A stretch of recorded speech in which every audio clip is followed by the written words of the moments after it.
Buenas, buenas, les presento a mi vieja Commodore 128. La idea es restaurarla, hacer un videoblog mostrando todos los pasos para llegar a la restauración de este equipo. Por fuera está bastante bien, la carcasa no presenta roturas, no presenta marcas, quizás está un poco sucia, pero definitivamente está amarilla, está muy desparejo el tono de las teclas. Eso quizás después lo corrijamos con un proceso de retrogrinding. Ahora lo que más me preocupa es cómo está por dentro. Por dentro vamos a tener que trabajar bastante en el diagnóstico de este equipo porque no anda. La última vez que la probé fue hace 15 años, que la enchufé a la red y no anduvo.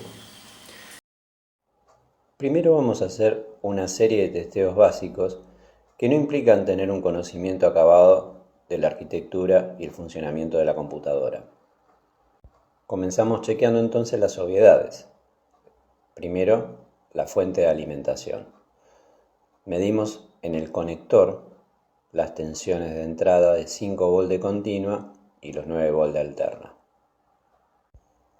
Es importante destacar que los 5 volt de continua llegan a todos los integrados de la computadora. Por lo tanto, si conectamos sin haber chequeado previo y tuviéramos algún problema en esta línea de alimentación, estaríamos exponiendo a todos los componentes. Los 9 volt de alterna de la fuente son rectificados en el mother y convertidos a 12 volt de continua. Estos llegan hasta el chip SID. Como todavía no testeamos la fuente del mother, lo mejor es retirar el integrado para evitar posibles daños.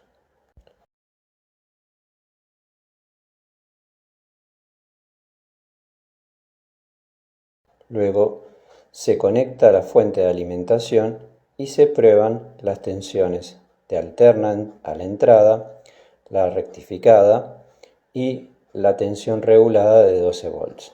Lo hacemos con osciloscopio simplemente para asegurarnos que no haya picos y que el ripple se mantenga en valores bajos. De todas formas, esto bien se puede hacer con un tester. Desde el momento en que conectamos, estuvimos atentos a no oler a quemado.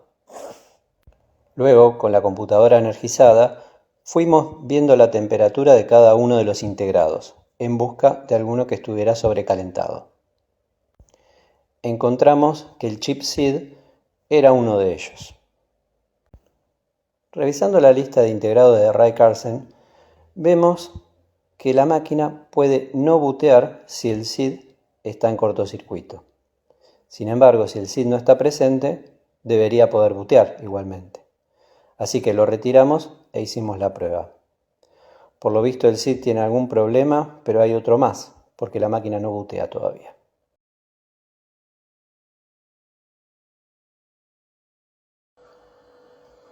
Un problema simple de resolver es la oxidación que puede aparecer en los contactos de los integrados que están en zócalo. Para eso lo que hacemos es reasentarlos, levantarlos ligeramente sin sacarlos del zócalo y volverlos a poner en su sitio apretándolos. Continuamos con una serie de diagnósticos más avanzados. En principio tenemos tres posibilidades. La primera de ellas es utilizar las herramientas automatizadas que nos da Commodore.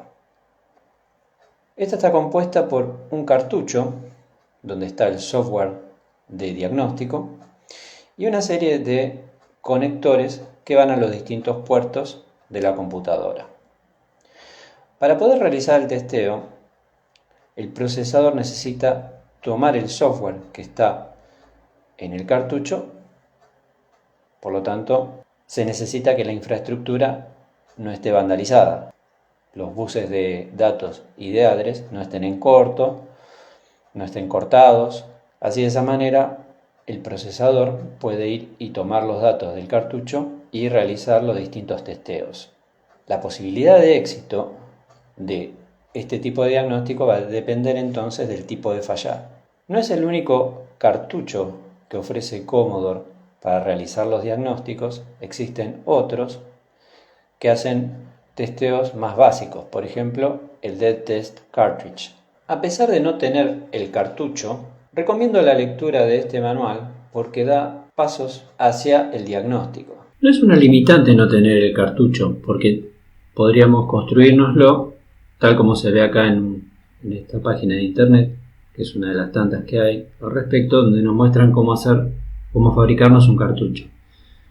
Y es realmente muy sencillo, es simplemente conectar una memoria ROM a el puerto de usuario. Bueno, acá hay distintas formas de hacerlo, e inclusive hay esquemáticos y también están las imágenes del PCB.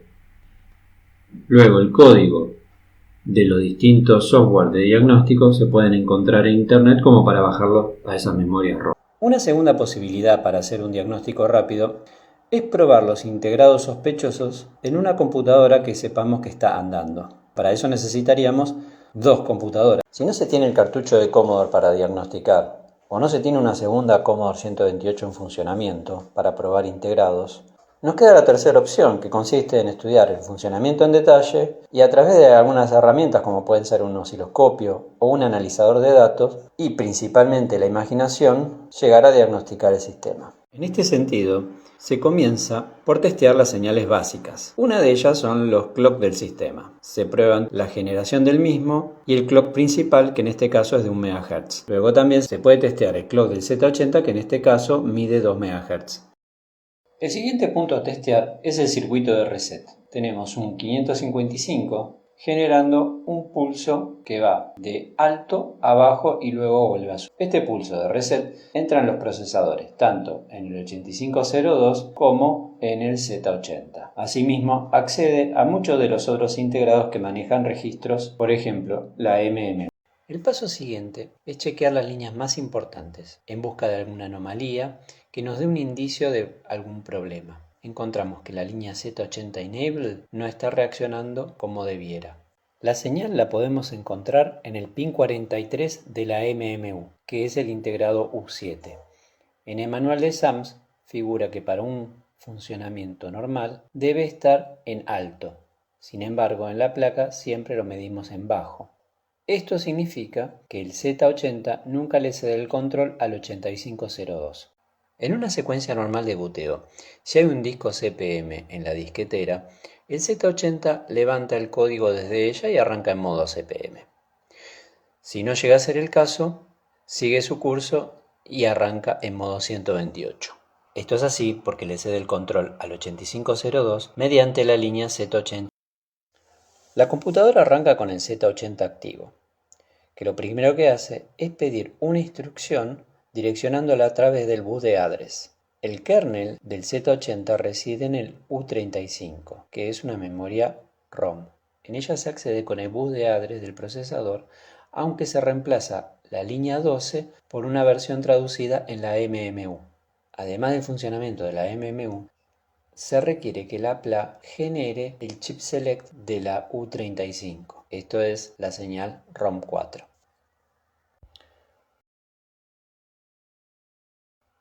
Luego la memoria vuelca los datos al bus de datos. Estos son llevados hasta los buffers y latch que convierten el bus de datos del 8502 al bus de datos del Z80. Cualquier elemento que esté fallando en este camino puede producir que el Z80 no reciba nunca la primera. Suponemos entonces que el Z80 no está pudiendo ejecutar la primera instrucción. Asumiendo que la infraestructura de los buses está operativa, desconfiamos primero que los datos volcados por la ROM4 sean correctos. La retiramos del zócalo y luego de testear que sus pines no estén en corto, la insertamos en el lector de ROMs que improvisamos con un Arduino Uno, donde realizamos una bajada de sus datos.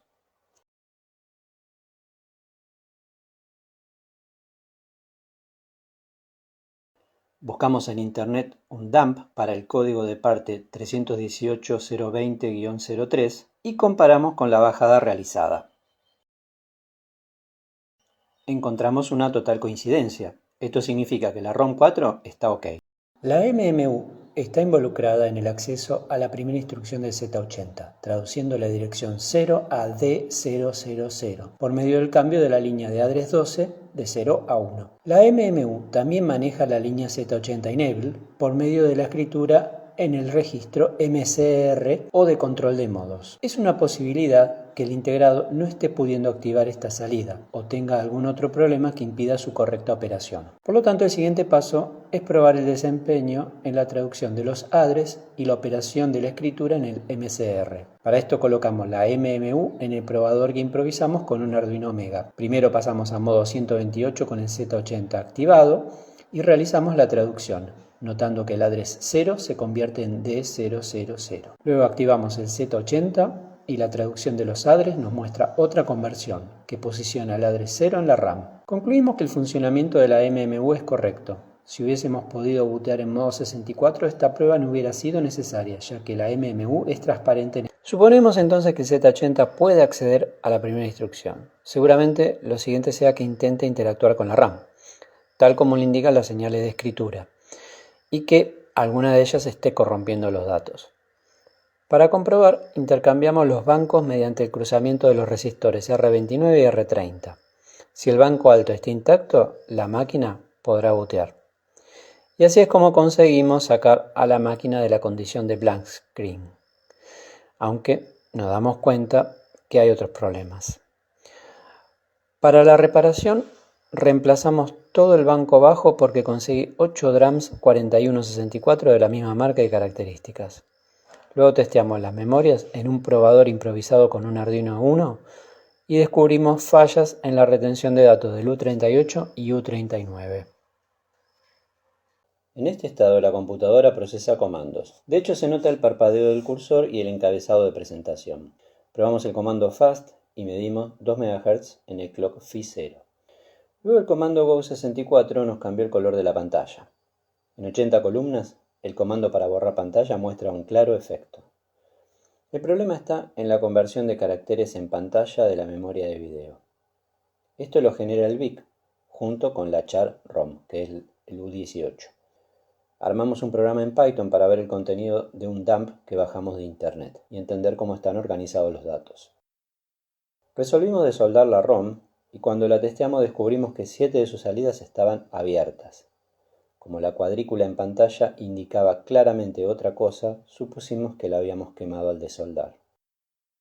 También nos dimos cuenta que quizás nos habíamos apresurado, ya que el problema podría haber sido un error en el direccionamiento del U18. Con el analizador de datos improvisado en Arduino Mega, decodificamos el direccionamiento de varias líneas de video correspondientes a la pantalla solo con espacios, y encontramos que la secuencia de pulsos era la esperada. Conseguimos una memoria EEPROM 28HC64 para reemplazar la ROM 2364 y la programamos con un Arduino Mega.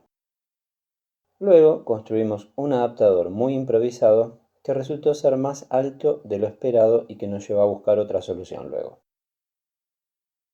Probamos el video en 40 y 80 columnas y descubrimos que algunas teclas no respondían, entre ellas la tecla cómodo, por lo que se explicaba por qué no cambiaba a modo 64 al resetear con ella apretada.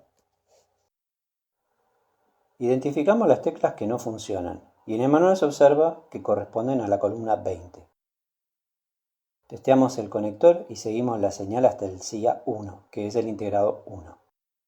Allí descubrimos que perdíamos la conductividad entre el zócalo y el pin 9. Levantamos el integrado y limpiamos el contacto. Con esto resolvimos el problema.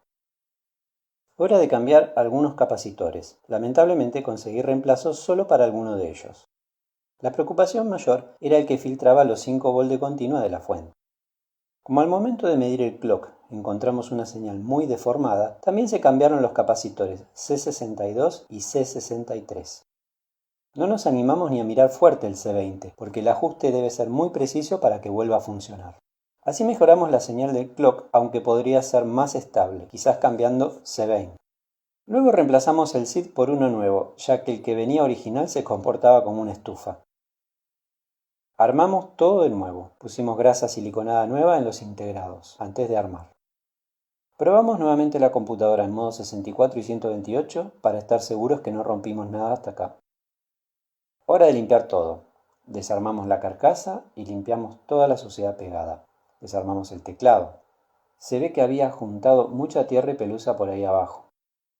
Ya notamos al usarla que las teclas estaban un poco duras y había que apretar fuerte para que las tomara.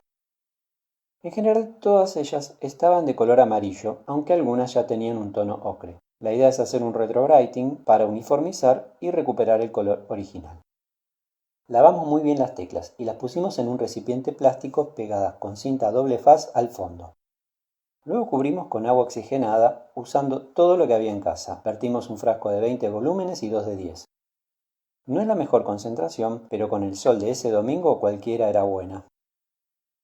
Luego de un rato fuimos retirando y enjuagando bien las teclas que estaban terminadas, dejándolas más afectadas durante más tiempo. Como somos impacientes, fuimos armando el teclado con las que teníamos para ver cómo iba quedando. Pusimos la carcasa también al sol. Negrita se quedó al cuidado de que no le pasara nada a las piezas. El teclado ya casi estaba listo. Faltan las teclas que originalmente se veían ocre. Un rato más para la carcasa porque empezamos más tarde. Ya se notaba que el tono era mucho más claro.